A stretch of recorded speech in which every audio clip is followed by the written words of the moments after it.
bats brought the tiny Ebola gems. Too small to see. So small, yet so dangerous. Without realizing, Grandfather rubbed a little blood in his eye. Ebola gems came into his body.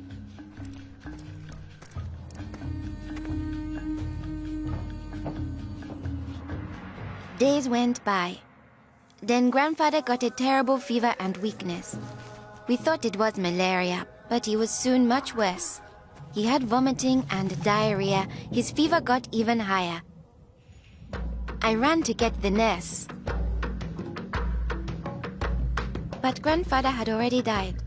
I was heartbroken. The nurse thought it might be Ebola, a disease caught from bush meat, but which spreads from person to person. Others in our region had already died of this new disease. Unless we understood the disease and followed their rules, it could spread further and kill many more people. She explained that Ebola was in the body fluids of someone who was sick or had died of Ebola.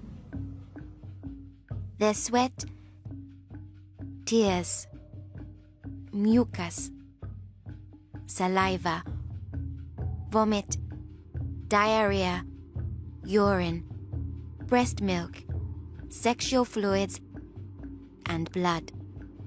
When we touch a sick person's body fluids, the Ebola germs can get into small breaks in our skin or into our eyes, nose, or mouth.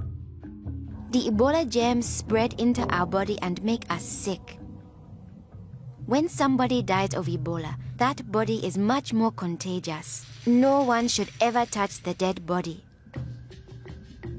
The nurse advised us to wash our hands with soap and water right away. She contacted the trained burial team to help us bury Grandfather's body safely. The burial team came. They comforted us and explained what they had to do to protect us. The team wore protective clothing that kept them safe from the dangerous germs.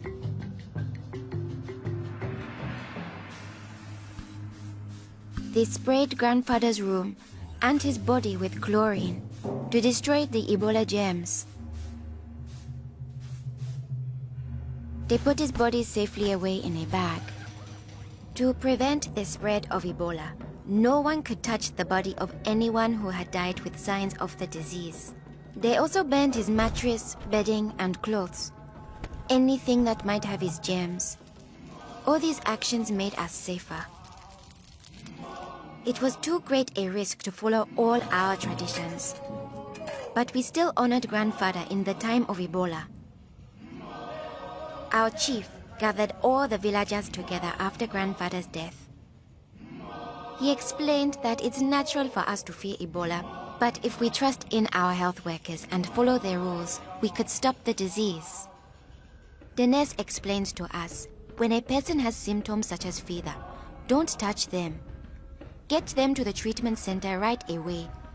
They will have the best chance of surviving and they won't spread Ebola. She advised us to wash our hands with soap and water many times a day. The whole village agreed to follow these rules. Since we all had close contact with Grandfather, we were at risk of getting Ebola. We had to stay home.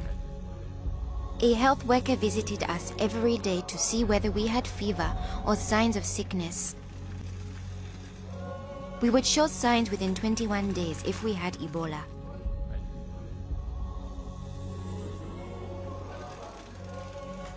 Many days passed, and I thought we would all stay healthy. But one morning, I found my mother burning with fever. I knew I couldn't touch her. She was now contagious. My father came in.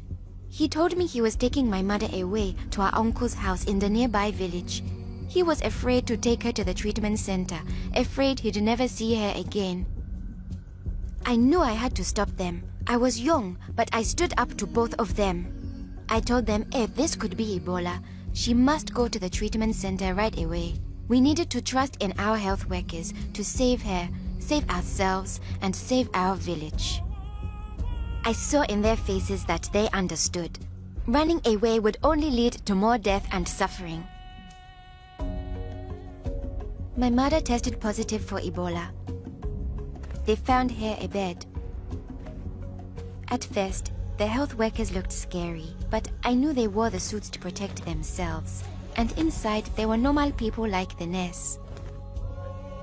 They took good care of my mother. They gave her fluids, medicine, and food, and helped her body stay strong to fight Ebola.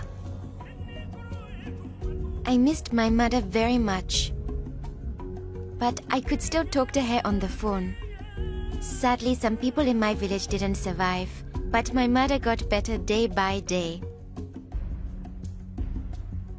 Soon, we were able to see her from a safe distance. One day, the nurse announced that my mother would live. Now we were safe to hug and kiss her. It was a day to celebrate. Our village followed their rules. We trusted our health workers, brought our sick for care right away, called for the safe burial team when one of our people died, and we always washed our hands with soap and water.